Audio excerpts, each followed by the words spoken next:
Good evening, sir and madam. My name is Arthur Lee. I'm one of the applicants.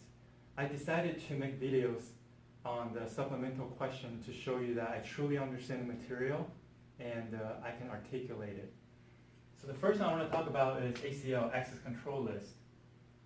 Now, ACL is something that we will configure on a router, and it acts a lot like a packet filter. We can decide to allow certain packets or to discard it based on the configuration. So here's a diagram. We have PC1 and PC2 in this subnet right here. We have router 1 and router 2 in between. Two interfaces, fast Ethernet and serial.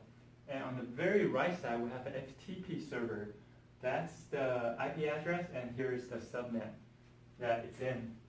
So the easiest way to understand ACL is to know that there are two types of ACL. There's standard ACL and they're extended. So standard ACL can be divided into standard numbered or standard named. They use list number 1 through 99. There's additional ones, but I'm trying to keep this video short. And standard ACL is used to match source IP addresses only. Now, extended ACL can be broken down into extended number or extended named. They use list number 100 to 199, and there's also additional ones. Extended ACL is used to match source and destination IP addresses, also source and destination port numbers, so like port number 80 for HTTP, port number 53 for DNS, port number 20, 21 for FTP. Also, it can also be used to match protocols, so like TCP, UDP, IP, and there's more. So I came up with a question because I think there's not a better way to learn something than problem solving it. So it's a fairly simple question, but I think it will serve its purpose. Write ACLs that will permit PC1 to reach FTP server. Deny other hosts from subnet 172.16.1.0/24 to reach FTP server. So I've decided to, now, I like to make a special mention. I can implement the ACL in 4 places in this diagram. You can implement ACL inbound or outbound in any router that sits within the path of the packet traveling from the starting point to the destination.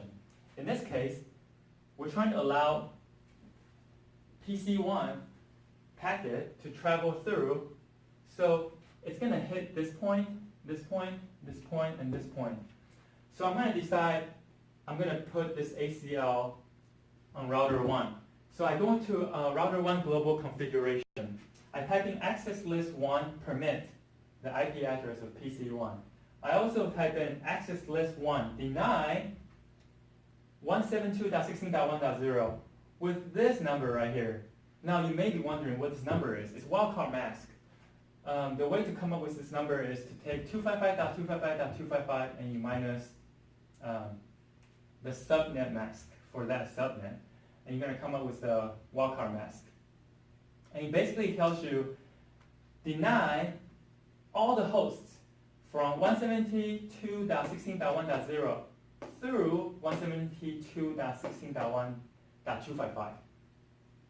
Now, like I mentioned earlier, I'm going to implement this in router 1.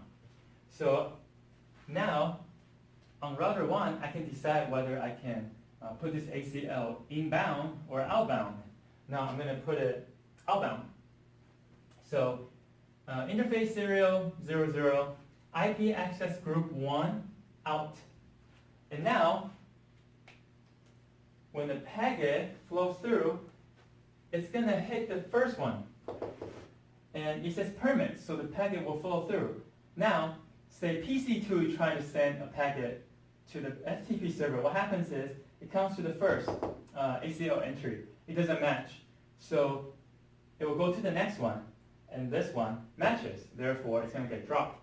So I want to make two special mentions to how ACL behaves.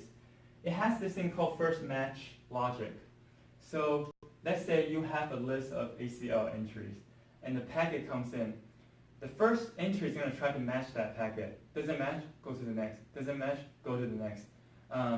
If no ACL entry matches that packet, then it's going to get dropped at the very end because there's an implicit deny.